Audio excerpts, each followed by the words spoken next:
Together, growing in faith, changing communities. Together, growing in faith, changing communities. My dear brothers and sisters, today I would like us to reflect on the Gospel of Mark, chapter 8, from verse 27 to verse 35. It is a Gospel that most of you are quite familiar with. But I would like us to unpack it because for me, not only is it at the apex of Mark's theology, not only is it the middle of the Gospel, but also there is a lot inside this Gospel that I believe should be looked into thoroughly and therefore should be unpacked. The opening lines of verse 27, Jesus went on with his disciples. I'd like to underline the word. He went on. He continued. And sometimes I, as a person, need to make that decision to carry on with life. A lot has happened. A lot is happening. For some, life has been unbearable. For some, life has thrown a curveball. Certain things have happened that we've struggled and failed to deal with as people, as couples, as families. We've lost our loved ones. We've lost our jobs. We've lost good relationships. But life must continue. I must continue to look out. I must continue to be hopeful. I must continue to trust in God. That I may be sitting in this painful place. I may be struggling in understanding, but I need to move on with life. And sometimes the concept of moving on with life can be a scary one. Because does it mean I have forgotten about you? Does it mean I am leaving you behind? Does it mean I delete and nullify everything that we've had or everything that I've gone through? And I want to propose an answer. It does not mean that.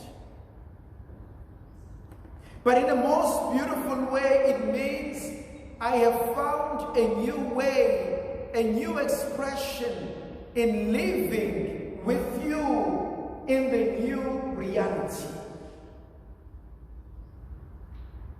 I have found a new way of adapting into the new way of life. And so Jesus went on. I need to move on. I need to trust that God still calls me for something bigger and something greater. In the process of moving on, I need to ask this question. Jesus, as he moves on with his friends, with his disciples, he asks them, who do people say that I am? Who am I? I would like us to unpack this phrase, this question, in different ways. The first one applies to us in the most serious manner. If I am moving on and if I decide to take the leap of faith, at some stage stage in my life, I need to ask the question, who am I? I have seen this in my life as a minister, as a priest, journeying with those who have lost their loved ones, especially if they've lived together. One will say, having lost this person, it feels as if a part of me died with this person. Someone will say, I am lost without this person. But some of us have married our jobs. And so when we lost our jobs, we lost ourselves. When we lost our children, we lost our sense of being. I've seen this with someone who's had a miscarriage, who's given birth to a stillborn, who's lost a son, who's lost a daughter, who's lost a parent. I lived for this person. Everything we did was to learn around this. Now that it is gone, I do not know who I am.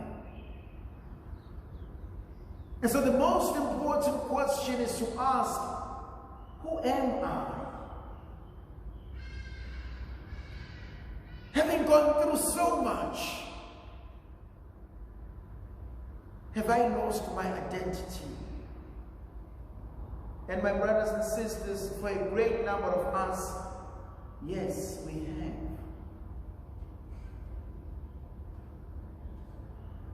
Who am I? Not what people say I am. Not what I used to think I was. But who am I today? There is a beautiful song and yet so emotional. I am jealous that you are not here with me.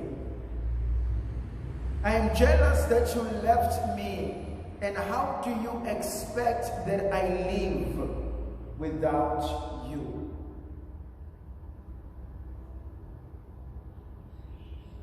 We are stuck with an emotional roller coaster. Today I'm feeling sad. Tomorrow I'm lost. The other day I'm excited. I am hopeful.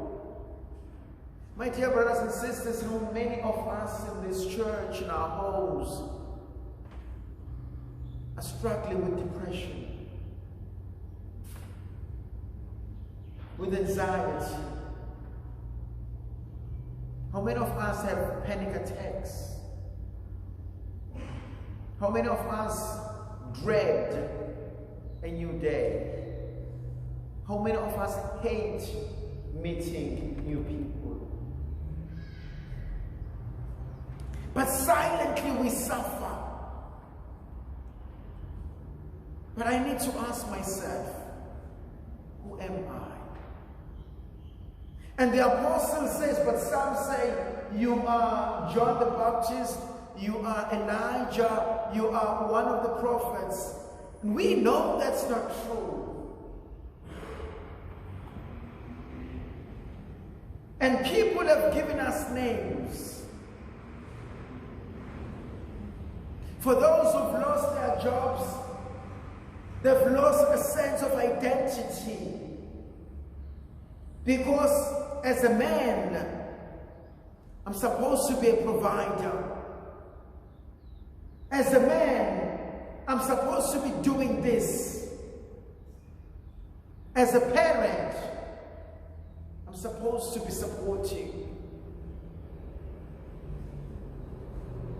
I want to do it, but I can't.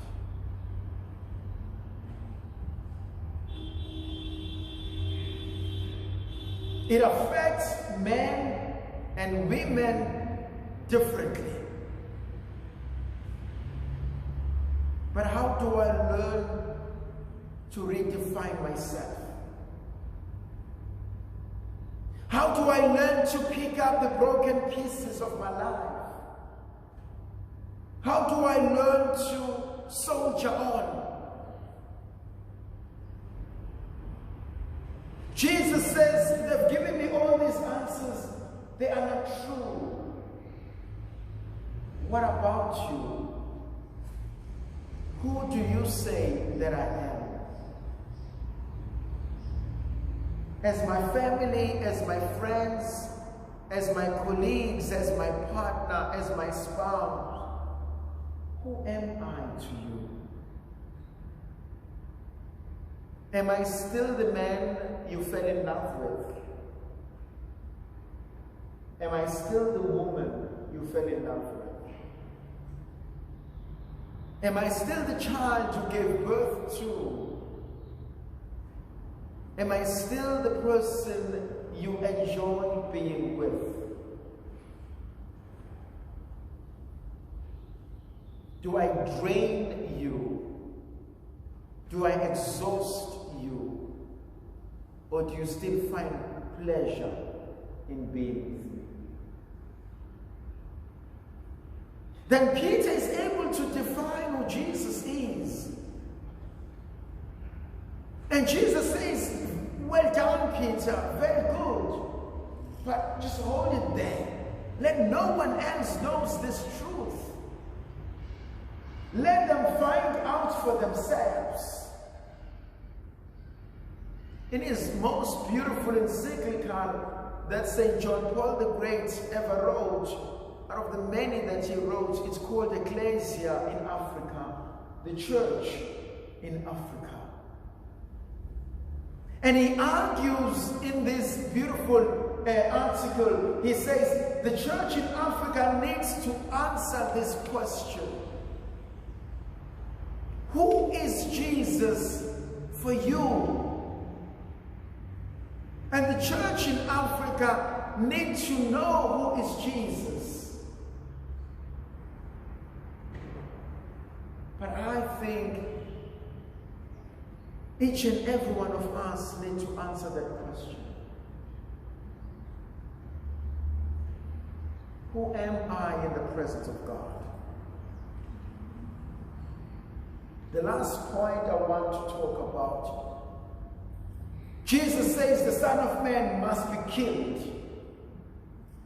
The Son of Man will suffer. And Peter can't accept that. He says, not to you, not to you, not to you. It can't happen.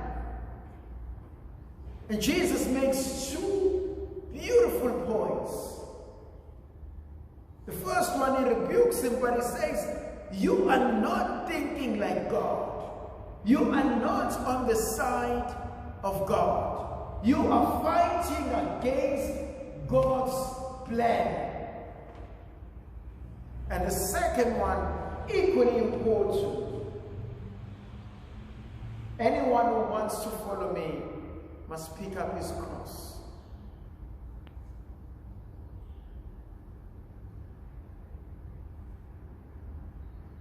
Am I on the side of God? Am I doing what God is asking of me? My dear brothers and sisters, it's quite easy to fight against God. It's quite easy to do my will. A great number of us, when the storm gathers, we tend to run away. When trouble hits, we disappear. When days are tough, friends run away. When the going gets tough, some of us gets going.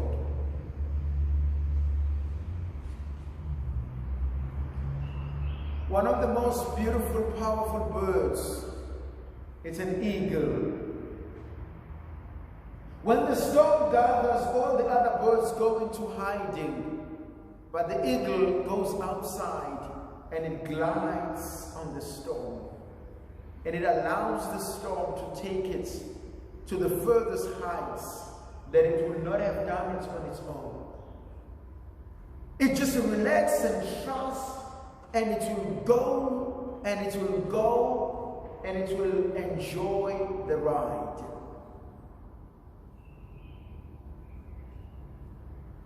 My last thought: do not run away from your storms. Sometimes we need to embrace the storm for God to reveal himself. It is in the storm that I will know the faithfulness of God. It is in the storm that I will know the mercy of God. Go to the book of Daniel chapter 3. If there was no furnace, if Shadrach, Meshach, and Abednego were not thrown into the fire, we will not have met the fourth person. Allow God to sit with you in your pain. May the Virgin Mother of God continue to be with us, to protect, to bless, and to guide us. The Father, the Son, and the Holy Spirit. Amen.